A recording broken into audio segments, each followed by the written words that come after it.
Bonsoir à tous, merci de me recevoir chez vous. Je viens vous donner cette alerte. Les pédophiles veulent faire taire leurs victimes. Ali Bongo et ses acolytes sont gênés par ces scandales, l'un des plus grands scandales dans le monde du sport. Et ils veulent faire taire donc ceux qui ont déjà parlé ou ceux qui entendent parler. Les réunions de crise se succèdent chez Ali Bongo. Il a donné des instructions fermes à son ministre des Sports, que vous connaissez, un certain Franck Nguema, pour qu'il mette tout en œuvre afin de taire cette affaire, d'étouffer cette affaire dans l'œuf. Et Franck Nguema exerce aussi une pression sur la FEGAFOOT. Et la FEGAFOOT a convoqué toutes les victimes pour officiellement les auditionner. Or, en réalité, c'est pour tenter de les faire taire. Si vous avez des parents qui sont victimes, dites-leur de ne pas partir. Parce que il y a deux façons pour les faire taire. Ils ont prévu des enveloppes et pour les récalcitrants, il y a du poison. Ne négligez pas, c'est un scandale qui peut faire tomber ce régime. Le pouvoir est déjà par terre. Parce que ça, ce n'est pas une affaire du Gabon, c'est à l'international. Et vous savez que les organisations internationales de défense des droits de l'homme ne laissent pas de telles occasions. Les pièces maîtresses, ce sont les victimes. Les victimes qui ont témoigné. Ce sont les pièces maîtresses. Si on les étouffe, ou si on les réduit au silence, la procédure même devant les juridictions internationales sera vouée à l'échec. Ce que moi je crains, c'est d'abord le sort réservé à Capello. Capello risque gros. Il risque gros. Je ne sais pas si vous avez des parents, si vous êtes parents à ce type-là, enregistrez-le dans les heures qui viennent. Parce qu'il pourrait mourir comme Nduna, Alexis. Il pourrait terminer sa vie comme Nduna, Alexis. Parce qu'il sait beaucoup de choses. Et lorsqu'il a été arrêté, il a menacé, il a dit, je ne partirai pas seul en prison, je citerai tout le monde. Donc, ils sont en train de trembler. Ils sont en train de trembler. Donc, ils sont en train de chercher toutes les victimes. Vous savez que c'est une centaine, en fait des centaines même. Si on dit que ça a commencé en 90, c'est que c'est plusieurs centaines de victimes. Donc, il faut réduire au silence tout le monde. Or, ils ne pourront pas payer tout le monde. Donc, il y a ceux qui pourront être éliminés. Il y a ceux qui pourront être éliminés. Donc, faites attention. La FEGAFOOT est en train de chercher à savoir où se trouve telle personne, se trouve telle... La FEGAFOOT connaît tout ça. La FEGAFOOT connaît tout ce qui se passe. Qui faisait quoi. Et donc, c'est elle qui a été mise en contribution par le ministre des Sports, Franck Nguema. Lui aussi, sous pression parce que Ali Bongo, c'est lui qui est gêné aux entournures. Ça risque de faire tomber l'édifice dictatorial d'Ali Bongo. Et ils sont convaincus. Ce qui est bien, c'est que on avait dit à Ali Bongo qu'on t'aura à l'usure. On avait dit qu'on l'aura même à l'international, devant les juridictions internationales. Il a échappé à la Cour pénale internationale. Mais il sait que le dossier qui arrive là, c'est fort. Il le sait. Il sait qu'il risque gros à l'international. Et comme c'est quelqu'un qui a plus peur de son image à l'étranger qu'à l'intérieur du Gabon, donc il met toutes les batteries en marche pour que cette procédure-là ne puisse pas prospérer. Mais pour qu'elle ne puisse pas prospérer, les pièces maîtresses, ce sont les victimes. Ils ne savent pas exactement d'où vient le coup. Parce que les victimes, il y en a des centaines. Mais ils sont en train de lister tout le monde. Ils cherchent à savoir où se trouve tel joueur, où se trouve tel joueur. Tous ceux à qui on a fait ça, ceux qui ont déjà parlé, ceux qui n'ont pas encore parlé, il faut tout faire pour qu'ils ne parlent pas. Parce que ça vient mettre ici à nu l'organisation criminelle de ces régimes. On vous dit que tous les clubs, c'était pratiquement un sport aussi. La pédophilie, c'est un sport. Donc, tout le monde a peur aujourd'hui, ça tremble. Vous voyez que le PDG, personne n'en parle. Ils ont peur. Moi, je suis en contact avec des sources qui sont tapis dans les arcanes du pouvoir. Les gens me disent, allez-y, poussez, ne laissez pas. Ça en est trop. Mais le bon, c'est que nous, on a la force. On aura la force que lorsque les victimes vont rester déterminées.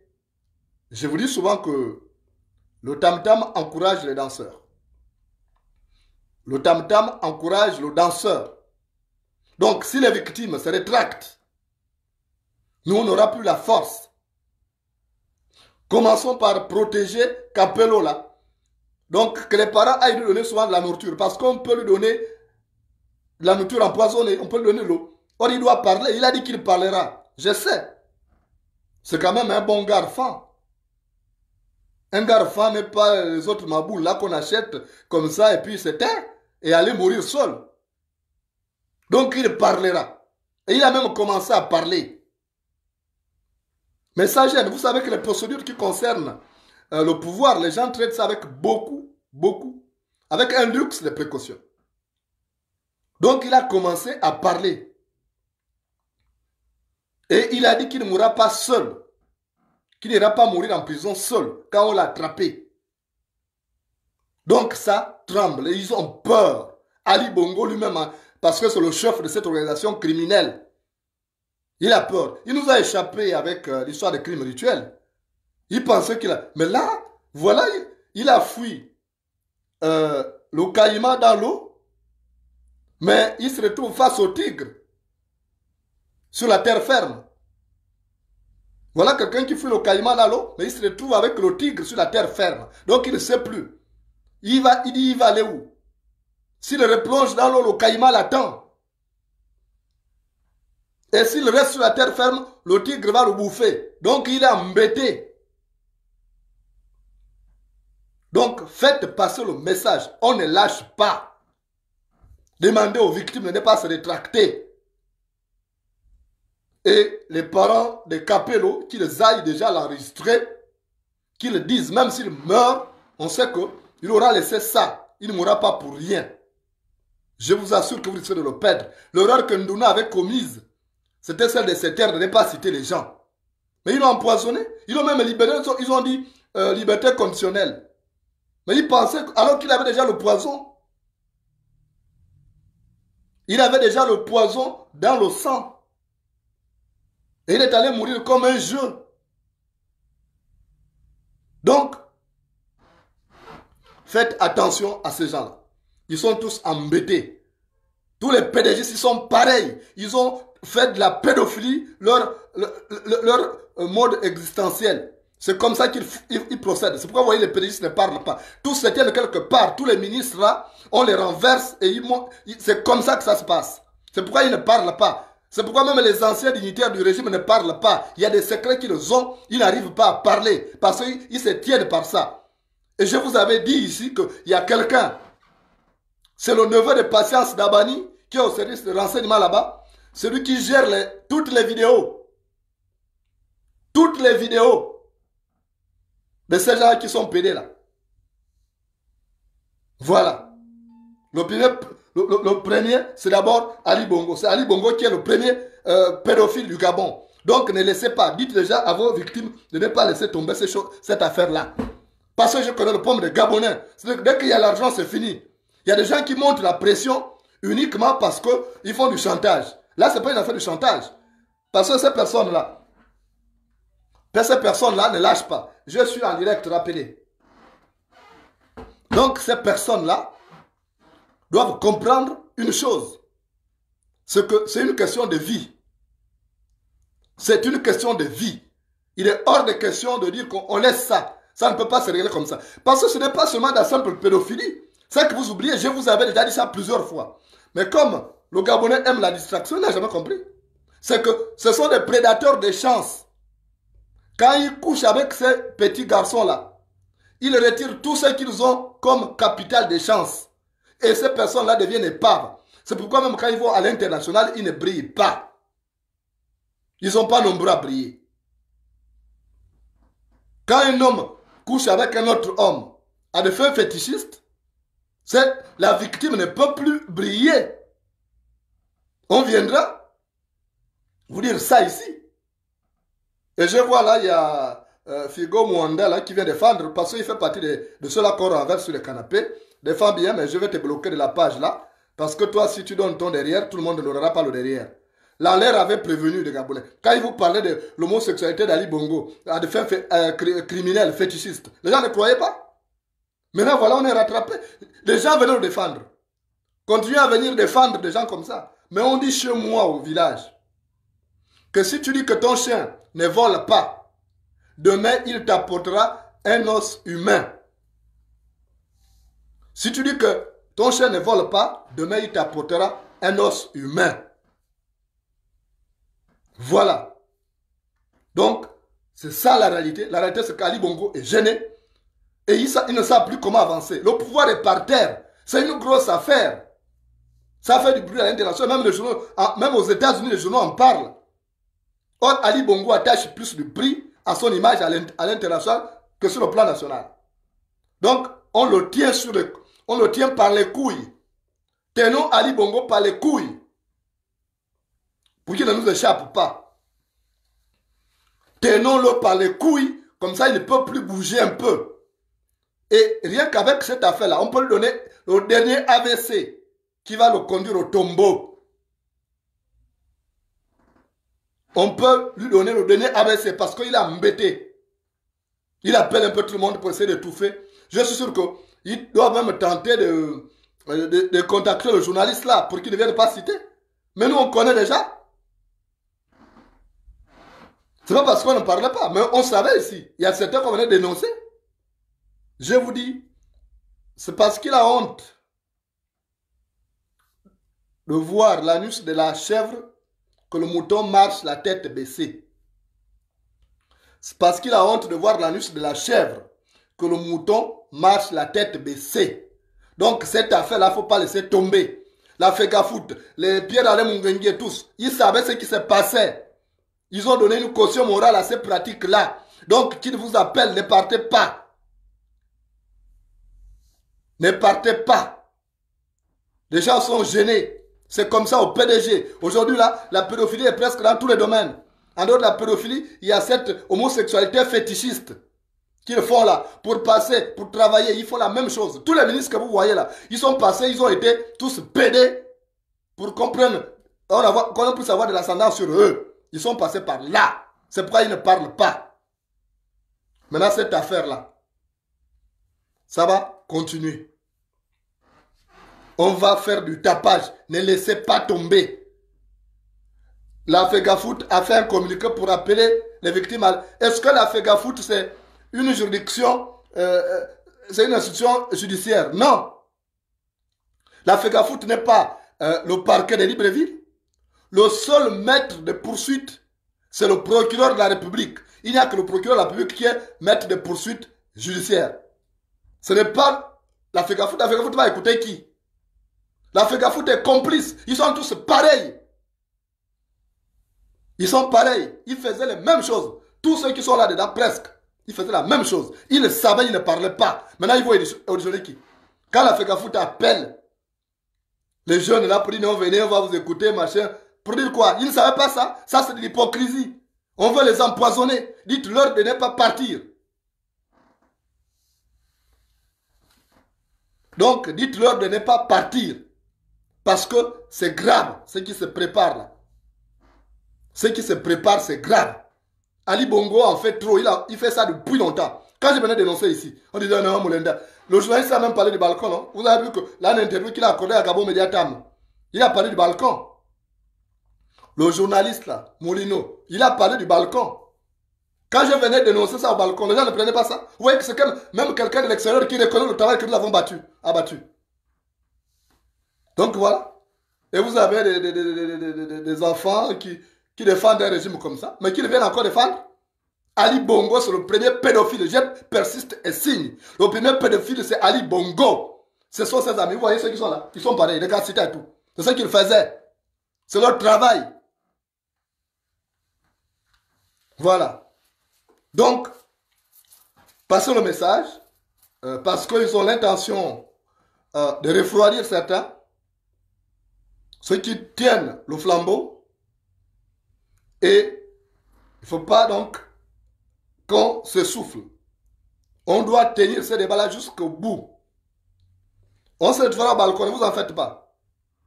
On va organiser un balcon, on prépare. On viendra les citer. Je vais même appeler le journaliste là pour qu'il vienne encore en direct avec nous au balcon. Comme ça, il va parler aussi, vous allez l'écouter. Plus que les Gabonais écoutent, encore plus de cris à ceux qui viennent de l'étranger. Donc, on va maintenant utiliser les journalistes étrangers. Tous les dossiers que nous avons, nous allons les donner aux journalistes étrangers, quitte à ce qu'ils les balancent sur la place publique. Ça va être ça désormais. Voilà. L'homosexualité d'Ali Bongo, c'est fétichiste. Ça n'a rien à voir avec l'homosexualité qui est pratiquée en France. En France, c'est une orientation sexuelle. Écoutez l'enlaire. L'enlaire n'est pas fou. Hein? Écoutez l'enlaire. L'enlaire n'est pas fou. L'enlaire vous l'a dit. Donc, si vous là, on vous a déjà percé ou on vous a élargi ça là-bas, alors vous fermez vos bouches. Ne venez pas merder les gens. Parce que nos enfants ont payé un prix élevé. Voilà, nos enfants ont payé un prix élevé. On ne va pas taire cette affaire-là. On est là jusqu'au bout. Mais tenons Ali Bongo par les couilles, comme ça il ne va plus bouger. Dès qu'il bouge un peu comme ça, on appuie. Dès qu'il bouge un peu, on appuie. Il dit aïe, vous appuyez encore, aïe. On va le tenir par les couilles jusqu'en 2022. Il croyait se présenter à l'élection et puis être en paix, être en terrain conquis, mais c'est trop facile. Il pensait qu'il pouvait aller, il va nous parler de 2022. Il n'y aura pas d'élection là. On règle d'abord tous les différends là. On le tient par ses couilles. On règle le différend d'Ali Bongo d'abord. Qu'il vienne encore nous parler des élections, les pédégistes. On a découvert finalement comment il fonctionne. Celui qui sait ce que tu as mangé, c'est de quelle manière tu t'es rassasié. Voilà. Celui qui sait ce que tu as mangé, c'est de quelle manière tu t'es rassasié. Donc, il est hors de question de laisser cette affaire. Prévenez les vôtres, ceux qui ont fait des témoignages, il faut les protéger. Et ceux qui n'ont pas encore fait des témoignages, enregistrez-les parce qu'on ne sait pas ce qui peut arriver demain. C'est avec ça qu'on va tenir Ali Bongo par les couilles.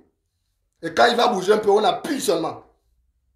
Parce que un enfant peut jouer avec le sein de sa mère, mais il ne peut pas jouer avec les testicules de son père. Un enfant peut jouer avec le sein de sa mère, mais pas avec les testicules de son père. Le combat continue et on aura la victoire.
Kundi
nanga o